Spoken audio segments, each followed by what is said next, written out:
आज की ऑनलाइन कक्षा में सभी विद्यार्थियों का हार्दिक स्वागत करती हूँ। हम देख रहे थे एक व्यंग्य रचना जिसका नाम है इंस्पेक्टर मातादीन चांद पर। इस रचना के लेखक हैं हरिशंकर परसाई जी। इन्होंने इस रचना के द्वारा भारतीय समाज की पुलिस व्यवस्था पर करारा व्यंग्य प्रहार किया है। हमने इस रचना में देखा था कि इंस्पेक्टर मातादीन चांद पर जाने के लिए तैयार है और वह चंद्रयान से आए हुए उस यान में अपना कदम रखने ही वाला है कि उसी समय हवलदार, जिसका नाम राम सजीवन है, भागता हुआ आता है और कहता है कि स्पेक्ट्सा अर्थात इंस्पेक्टर साहब, एसपी साहब के घर से एक सूचना आई है, एक संदेशा आया है और उन्होंने कहा है कि चांद से आते समय एड़ी चमकाने वाला पत्थर लेते आइए। अर्थात सुप्रिटेंडेंट ऑफ पुलिस के घर से एक एड़ी चमकाने वाले पत्थर की फरमाइश की जाती है। तब मातादीन खुश हो जाता है और कहता है कि हाँ, बाई साहब से कह देना कि ज़रूर लेता आऊँगा। और वह उस यान में बैठ जाता है। यान उड़ता हुआ आकाश की ओर प्रस्थान करता है। धीरे धीरे पृथ्वी के वायुमंडल से यान पूरी तरह से बाहर निकल जाता है। तब इंस्पेक्टर मातादीन उस यान चालक से कहता है कि तुम हॉर्न बजाते हुए चलो। तब वाहन चालक कहता है कि अब यहाँ लाखों मील तक कोई नहीं है, किसी प्रकार का कोई व्यत्यय नहीं है। तब इंस्पेक्टर मातादीन उस यान चालक को डांटता है और कहता है कि मगर यह नियम माने नियम है और इसीलिए तुम्हें हॉर्न बजाते हुए ही चलना होगा। और वह यान चालक अंतरिक्ष में यान चलाते हुए हॉर्न बजाता हुआ चांद पर पहुंच जाता है। अंतरिक्ष के अड्डे पर पुलिस अधिकारी इंस्पेक्टर मातादीन के स्वागत के लिए खड़े होते हैं। इंस्पेक्टर मातादीन भी अत्यंत रुआबदार पद्धति से उस यान से उतरता है और उन अफसरों के कंधों पर एक नज़र डालता है। तब उसे पता चलता है कि वहाँ किसी के कंधे पर कोई स्टार वगैरह लगाया हुआ नहीं है। हम देखते हैं कि जो पुलिस होते हैं, जो एसपी साहब होते हैं, आईजी साहब होते हैं, तो ऐसे लोगों के उस यूनिफॉर्म पर कंधे पर कुछ स्टार लगाए हुए होते हैं, परंतु इंस्पेक्टर मातादीन को वहाँ किसी के भी कंधे पर कोई स्टार देखने को नहीं मिलता। किसी प्रकार का के कोई फीते भी देखने को नहीं मिलते और लिहाजा एक पद्धति से मातादीन ने एड़ी मिलाना और हाथ उठाना जरूरी नहीं समझा। फिर उन्होंने सोचा कि मैं तो यहाँ एक इंस्पेक्टर की हैसियत से नहीं तो एक सलाहकार की हैसियत से आया हूँ।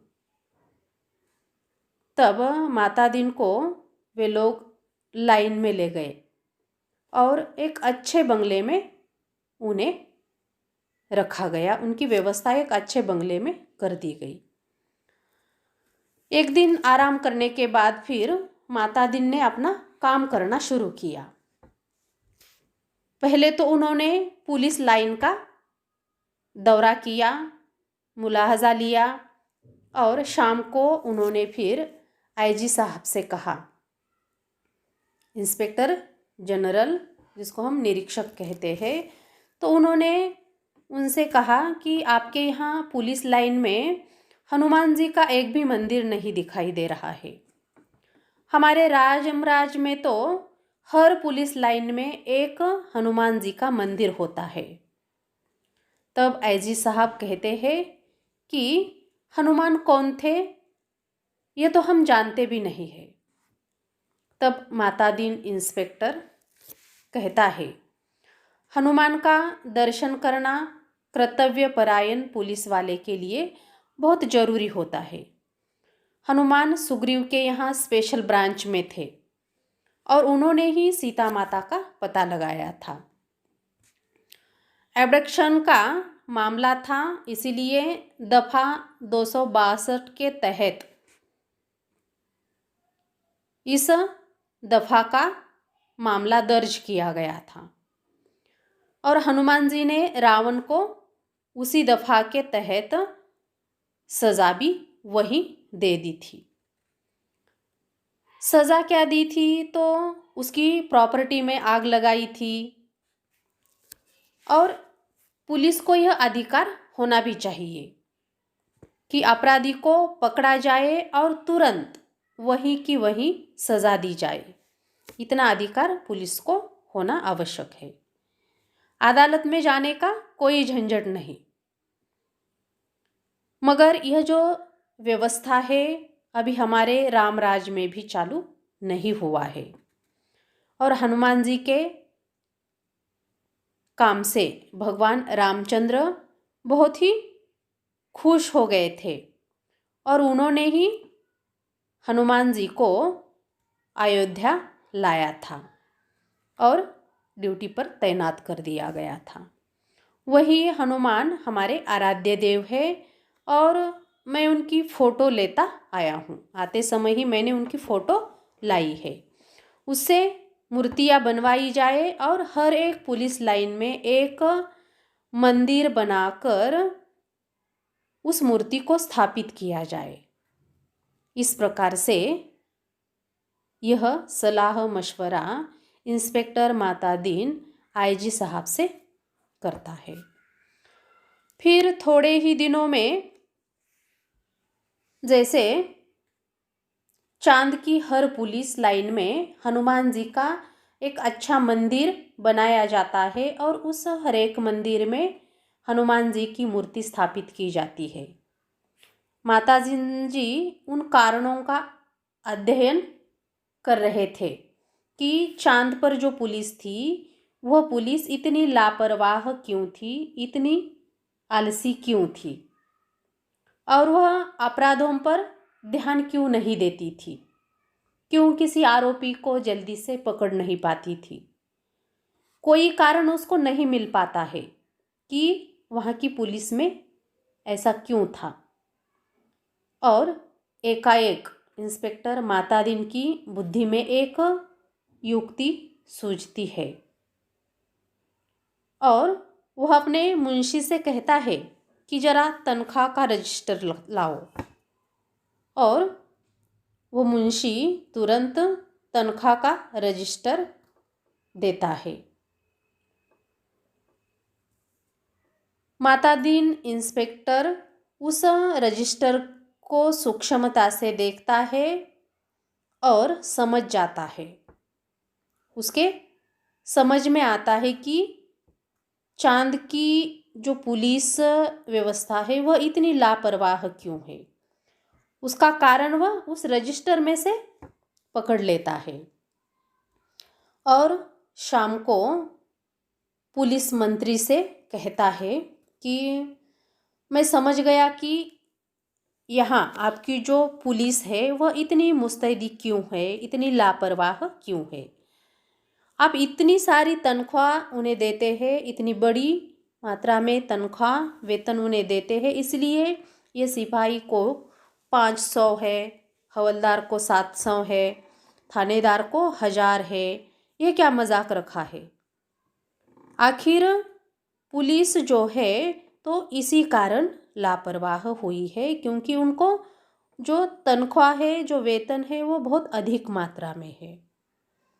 हमारे यहाँ सिपाही को 100 और इंस्पेक्टर को 200 रुपये दिए जाते हैं और वे 24 घंटे इसीलिए जुर्म की तलाश में रहते हैं। आप एक काम कीजिए कि इन सभी लोगों की जो तनख्वाह है, जो वेतन है, वह तुरंत घटाइए, फौरन यह तनख्वाह कम कर दीजिए। तब वह पुलिस मंत्री कहता है कि मगर यह तो अन्याय होगा। अच्छा वेतन अगर उनको नहीं मिलेगा तो वे काम कैसे करेंगे। तब माता दिन उस पुलिस मंत्री को समझाता है, कहता है कि इसमें कोई अन्याय नहीं होगा। आप देखेंगे कि पहली घटी हुई तनख्वाह मिलते ही आपकी पुलिस की जो मनोवृत्ति है, तो उस मनोवृत्ति में एक क्रांतिकारी बदल हो जाएगा, एक क्रांतिकारी परिवर्तन हो जाएगा। इसमें कोई अन्याय की बात नहीं आती है। तनख्वाह को या वेतन को कम करके तो आप देख लीजिए। तब पुलिस मंत्री ने सभी की तनख्वाहें घटा दी और सभी का वेतन मानो कम कर दिया। 2-3 महीनों में सचमुच सही मायने से बहुत बड़ा बदलाव वहाँ पर आना शुरू हुआ था। पुलिस एकदम सतर्क हो गई थी, जागृत हो गई थी। जैसे कि सोते से एकदम इंसान जाग जाता है, वैसे पुलिस जागृत हुई थी। चारों तरफ अत्यंत सूक्ष्मता से नजर रखने लगी थी। अपराधियों की दुनिया में घबराहट छाने लगी थी और पुलिस मंत्री ने तमाम थानेदारों के रिकॉर्ड बुलवाकर देखे थे। पहले से कई गुना अधिक केस रजिस्टर में दर्ज हुए थे। इसीलिए उन्होंने माता दिन से कहा था कि मैं आपकी सूझ की तारीफ करता हूँ। आपने जो मुझे सुझाया था तो उसकी मैं बेहद तारीफ करता हूँ। आपकी वजह से चांद पर की इस पुलिस यंत्रणा में बहुत बड़ा क्रांतिकारी ऐसा परिवर्तन आया है, परंतु यह हुआ कैसे, यह मेरी समझ में नहीं आया है। तब इंस्पेक्टर माता दिन पुलिस मंत्री से समझाने की कोशिश करता है, कहता है कि मैं समझाता हूँ।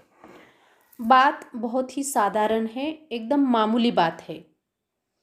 कम तनख्वाह दोगे तो मुलाजम की गुजर नहीं होगी और गुजारा करने के लिए अधिक पैसों की ज़रूरत पड़ेगी। 100 रुपये में सिपाही अपने बच्चों को नहीं पाल पोस सकते हैं। 200 में इंस्पेक्टर ठाट बाट के साथ नहीं रह सकते हैं, अपना ठाट बाट मेंटेन नहीं कर सकते हैं। उसे आप ऊपरी आमदनी करनी पड़ेगी, ऊपरी कमाई करनी पड़ेगी। और ऊपरी कमाई तभी होगी जब वे लोग अपराधी को पकड़ेंगे और अपराधों पर वह बारीकाई से नज़र रखेंगे, तभी ऊपर की कमाई होगी। तो यह सचेत, कर्तव्यपरायण और मुस्तैद हो जाएंगे, जागृत हो जाएंगे और हमारे राम राज के स्वच्छ और सक्षम प्रशासन का यही एक रहस्य है। तब इसी प्रकार का रहस्य इंस्पेक्टर माता दीन चांद पर की जो पुलिस मंत्री थे उन्हें बताता है। चंद्रलोक में इस प्रकार का चमत्कार देखकर यह खबर चारों ओर फैल जाती है। जैसे जंगल में लगी आग की तरह यह खबर तुरंत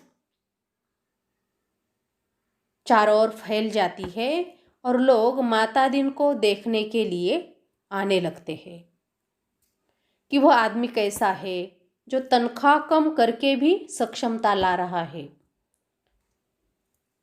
पुलिस के लोग भी खुश होते हैं। वे कहते हैं कि अगर गुरु हो तो ऐसा ही गुरु हो। आप इधर न अगर आते तो हम सभी कोरी तनख्वाह से ही गुजारा करते। केवल तनख्वाह से ही हम अपना जीवन यापन करते। सरकार भी बहुत खुश हो जाती है। मुनाफे का बजट बनने वाला था, उनके भी पैसे बचत हो रहे थे। अर्थात आदि समस्या जो है वह यहाँ हल हो जाती है। आदि समस्या का समाधान यहाँ हो जाता है। पुलिस लोग अपराधियों को पकड़ने लगते हैं। मामले की जांच पड़ताल शुरू हो जाती है। उस जांच पड़ताल की विधि में अलग अलग प्रकार की सुधारणाएं हो जाती है। अपराधी को पकड़ने के बाद उसे सजा कैसे दिलाई जाए, इस पर भी विचार विमर्श होने लगता है। माता दिन इंतज़ार कर रहा था कि कोई ऐसा बड़ा केस हाथ में लगे और उस केस को वो नमूने के तौर पर उसका इन्वेस्टिगेशन करके बताए। कोई ऐसा बड़ा केस हाथ में आए कि जो नमूने के तौर पर, उदाहरण के तौर पर वह वहाँ की पुलिस को प्रशिक्षित करे। इस बात के इंतज़ार में इंस्पेक्टर माता दिन रहता है।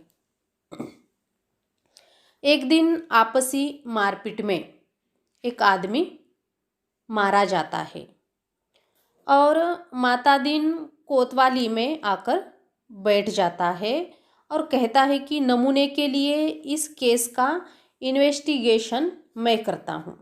उदाहरण के लिए इसका जो जांच पड़ताल है, इसकी पूछताछ जो है वह मैं करता हूँ। और क्योंकि आप लोग इससे प्रशिक्षित हो जाएंगे, इससे आप लोग सीखेंगे, आप लोगों को कुछ सीखने के लिए मिलेगा। क्योंकि यह जो केस है वह कत्ल का केस है, हत्या का केस है। और इस केस में एविडेंस जो होते हैं, जो सबूत होते हैं, वह बहुत ही महत्वपूर्ण होते हैं और वह बहुत ही पक्के होने चाहिए। तब वहाँ का जो कोतवाल है वह कहता है कि पहले कातिल का पता लगाया जाएगा, तभी तो इन्वेस्टिगेशन होगा या कुछ सबूत इकट्ठा किए जाएंगे। अगर कातिल का ही पता नहीं लगाया जाएगा तो जो सबूत है, जो एविडेंस है, वह कैसे इकट्ठा करेंगे। तब माता दिन कहता है कि नहीं, उल्टे मत चलो, पहले एविडेंस देखो, क्या कहीं खून हुआ है क्या, कहीं खून के धब्बे है क्या। तब एक इंस्पेक्टर ने कहा, हाँ, मरने वाले तो भाग गए थे, मृतक सड़क पर बेहोश पड़ा था। एक भला आदमी वहाँ रहता है, उसने उठाकर अस्पताल में उसे भर्ती किया। उस भले आदमी के कपड़ों पर खून के धब्बे, खून के दाग लगे हुए हैं। तब इंस्पेक्टर माता दिन कहता है कि तुरंत उसे गिरफ्तार करो। जिस व्यक्ति के कपड़ों पर खून के दाग लगे हुए हैं उसे फौरन गिरफ्त करो। तब कोतवाल कहता है, अगर उसने तो मरते हुए आदमी की मदद की है, उसे अस्पताल में भर्ती कराया है, अस्पताल में पहुंचाया है, और उसे ही कैसे गिरफ्तार करेंगे। तब माता दिन कहता है कि वह सब ठीक है, तुम जो कह रहे हो वह बिल्कुल ठीक है, पर तुम खून के दाग ढूंढने के लिए और कहाँ जाओगे।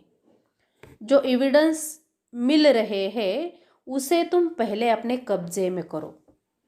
उसे तुम पहले हस्तगत करो और वह भला आदमी पकड़कर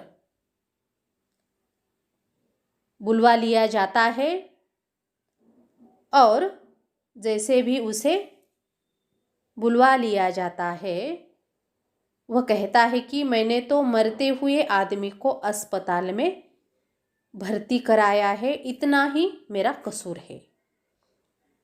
इससे अतिरिक्त, इससे ज़्यादा मुझसे कोई कसूर नहीं हुआ है। परंतु चांद की पुलिस उसकी बात से एकदम प्रभावित हो जाती है और इंस्पेक्टर मातादीन प्रभावित बिल्कुल भी नहीं होता। सारा पुलिस महकमा उत्सुक था कि अब मातादीन इसका क्या तर्क निकालता है, अब इस पर क्या राय देता है, अब इस केस को वह कैसे हैंडल करता है, कैसे आगे बढ़ाता है और इस केस के आधार पर वहाँ की पुलिस को वह कैसे प्रशिक्षित करता है, वह हम आने वाले लेक्चर में देखेंगे। यहाँ रुकेंगे।